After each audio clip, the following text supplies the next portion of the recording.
మంచు విష్ణు కన్నప్ప గురించి ఈ వీడియో కొత్త అప్డేట్ అన్నమాట. అందరికీ తెలిసే ఉంటుంది, సినిమా పోతుందని చాలామంది అనుకుంటున్నారు. అట్టర్ ఫ్లాప్ అని సినిమా కొంతమంది అంటున్నారు. ట్రైలర్ చూసిన తర్వాత ట్రైలర్లోనే కాపీ పేస్ట్ గ్రాఫిక్స్ ఉన్నాయి. ఈ సినిమా ఎలా ఆడుతుంది? ఇంత చిన్న మిస్టేక్స్ మంచు విష్ణు చూసుకోలేకపోయాడా? ఆల్రెడీ 10-20 సినిమాలు చేశారు. మోహన్ బాబు గారు అంటేనే సినిమా అంటే దిట్ట. ఇంత చిన్న మిస్టేక్ చూసుకోలేదా అంటున్నారు.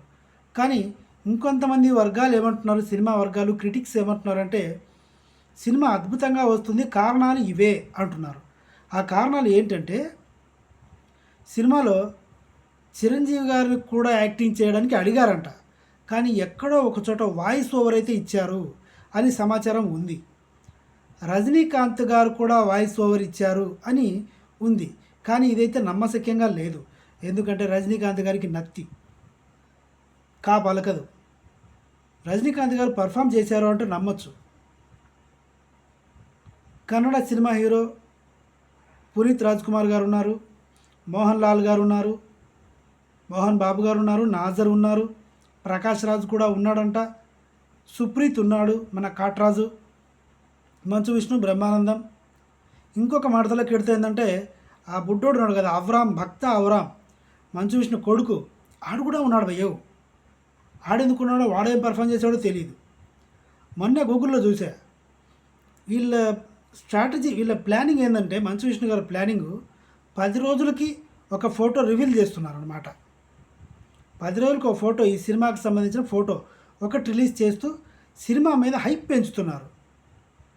ఇక చివరిగా ఏంటంటే ట్రైలర్లో ఉన్న మిస్టేక్ని, ఆ శివయ్య అని అరిచే మిస్టేక్ని జగన్మావయ్య అంటూ ట్రోల్ చేస్తున్నారని, దాన్ని అయితే రీషూట్ చేశారు అని సమాచారం. వీడియో నచ్చితే సబ్స్క్రైబ్ చేయండి. సినిమా బాగుండాలనే అనుకుందాం. మెయిన్గా ఇంకొకటి మర్చిపోయా, సినిమాని ట్రోల్ చేసి సినిమా ఆడకుండా చేస్తే మనకు వచ్చేది ఏమీ లేదు. సినిమా ట్రోల్ చేసి సినిమా ఆడకుండా పోతే ఆ సినిమాకి 100 నుంచి 200 మంది వరకు టెక్నీషియన్స్ పని చేసి ఉంటారు. సినిమా ట్రోల్ చేసి ఫ్లాప్ చేస్తే ఈ 200 మంది రోడ్డున పడతారు, తిండి లేకుండా అయిపోతుంది. వేరే ప్రొడ్యూసర్లు అవకాశాలు ఇవ్వరు. రైటర్లు, అసిస్టెంట్ రైటర్లు, కెమెరామెన్లు, లైట్ మ్యాన్లు, హోస్ట్ రైటర్లు, ఎడిటర్లు, అసిస్టెంట్ ఎడిటర్లు, ఇలా వీళ్ళందరూ సినిమా ఫ్లాప్ అయితే రోడ్డున పడతారు. కాబట్టి బాగుండాలనే అనుకుందాం. నచ్చితే చూద్దాం, నచ్చకపోతే వదిలేద్దాం. సినిమా బాగాలేదో అని ఊరంతా చెప్పక్కర్లేదు. ఎందుకంటే మోహన్ బాబు నోటుదుల వల్ల ఎన్నో మాట్లాడాడు తప్ప ఎవరిని ₹1 దొంగతనం చేయలేదు, ఎవరిని కొట్టలేదు. పబ్లిక్ని నేను చెప్తున్నా, పబ్లిక్లో ఎవరిని కొట్టలేదు, తిట్టలేదు. ఆయన కోపిస్ట్ కావచ్చు. మోహన్ బాబు అంటే ఏంటి, ఒక లెజెండరీ కదా, ఒక మాజీ ఎంపీ. 50 స్కూళ్ళు, కాలేజీలు ఉన్నాయి. హెరిటేజ్ ఫుడ్స్ ఒక రకంగా చైర్మన్ ఆయన. మన ఊర్లో ఒక వార్డు మెంబర్ని ఆపలేం మనం. ఒక వార్డు మెంబర్కి ఆగదు. ట్రాఫిక్ పోలీస్ ఆపితే ఎవరు తెలుసా, వార్డు మెంబర్ అంటాడు. తిరుపతి ఎంపీ, మాజీ ఎంపీ మోహన్ బాబు, 600 సినిమాలు నటించిన మోహన్ బాబు, 50 స్కూళ్ళకి chairman Mohan Babu, university chairman Mohan Babu, మనవాడు, మన ఆంధ్రవాడు, మన రాయలసీమవాడు, మన చిత్తూరు జిల్లావాడు. పబ్లిక్ని ఒక బూత్ మాట అనలేదు, పబ్లిక్ని ఒక చెంపు దెబ్బ కొట్టలేదు.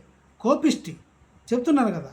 ఒక వార్డు మెంబర్కి అంత పొగరున్నప్పుడు మోహన్ బాబుకి ఎందుకు ఉండకూడదు? ఒక్కొక్కరికి ఒక్కొక్క నైజం. అలాగే మోహన్ బాబుది ఈ నైజం. Respected technicians. That's all. Thank you.